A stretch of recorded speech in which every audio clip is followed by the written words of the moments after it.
Hi everyone, today I'm going to be talking about my new zine, Purple. Purple was a concept I came up, spur of the moment, probably about 2 weeks ago. It's based on Lomography's Purple film that is completely awesome. If you haven't given it a try, I highly recommend that you try it out if you're into film. If you're not into film, um, totally check out getting like a film camera and just getting started. I'm all about film, so just give it a try if you have not even like picked up a camera. Just give it a try. There's something that a lot of people love about it, including myself. But anyhow, that's besides the point. Purple. Purple was inspired by my grandmother. And she was the one that really got me into photography. Um, she was the first person that bought me a camera. Sorry, I'm just getting emotional thinking about her. She bought me my first disposable camera when I was about 8 years old. And she passed away shortly after that, about 2 years later, due to lung cancer. But I just wanted to commemorate her for inspiring me and leading me down my career path and my artistic endeavors. It's been a long road, but I think I like where this is going, so that's why I'm making this zine, to commemorate her and to commemorate the memories that me and her had together, even though I was very young. And despite me being a child, I just wanted to be able to remember those memories. And a lot of the photos in the zine that I'm making coordinate to her in ways that I haven't just thought about in years. I started drafting these ideas when I was shooting the roll of film that went into the zine.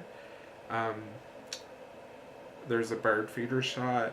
I look at this shot and it reminds me of her because she was one to sit on her porch and really enjoy hummingbirds, and she would just watch them for hours. And typically she would go out into her garden, which was huge, and she would come back with green beans, and we would shuck them and get rid of the stuff that didn't belong there, and we would just sit there for hours and watch the hummingbirds come up and feed, and the other birds feed. But bird watching was one of her things. So I just saw this bird feeder that was kind of like broken.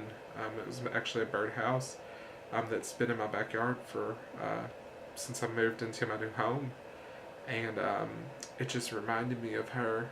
And it reminded me of how when she was going through her cancer, she was not able to carry on with many of the things that she enjoyed. And I think that kind of represented that, and how cancer affects people physically and how they're not able to move past certain things. And she fought for months, and she did so well, and I just really liked the piece. You will also see other pieces.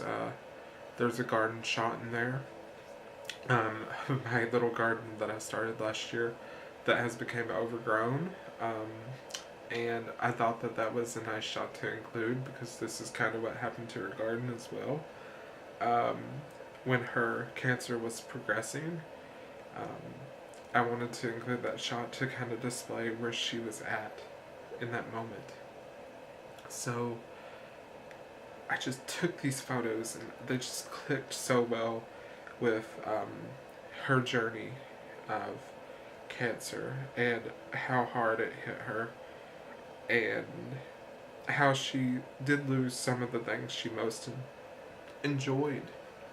But she persevered, she pushed through, and she kept working, and she kept trying to be okay. And even the day that she passed away, she was still fighting. She was still giving it everything that she had. And she would go to these cancer events, these walks, these marches, and um, the courageousness in her eyes, it captured me at such a young age. I just remember her. She would get up and she would go to the bathroom and she would get sick every morning, but she didn't let it get her down and she didn't let it affect her. She would still go and she would still pursue whatever she wanted, even when she was sick and even when she was just in pain. So that's why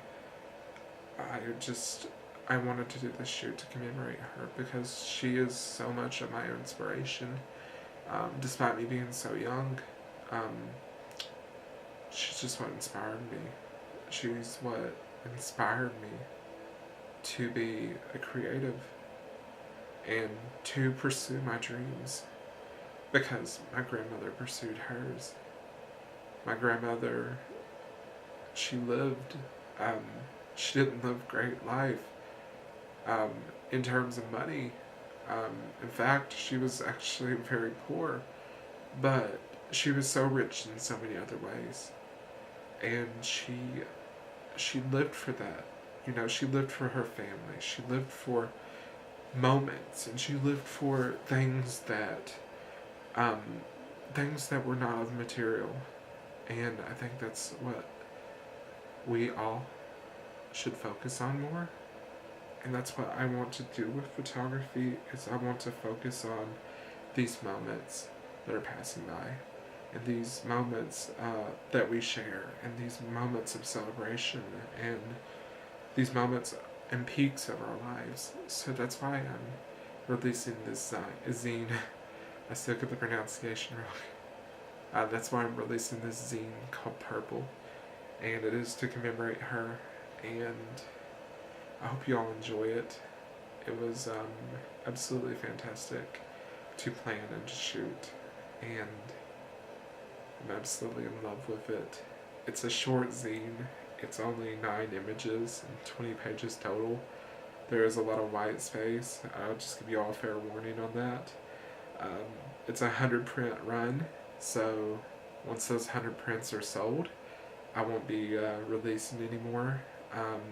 And then I will still be selling the ebook, which is still good, but if you're looking for a print copy, there will be 100 runs released January 1st of 2018 at 3 p.m. EST on my website, www.colttvance.com, and that's VANCE. And I'll drop a link in the description or wherever. But hope you all enjoy the zine. I'm looking forward to releasing it and showing it to you all. Thank you so much.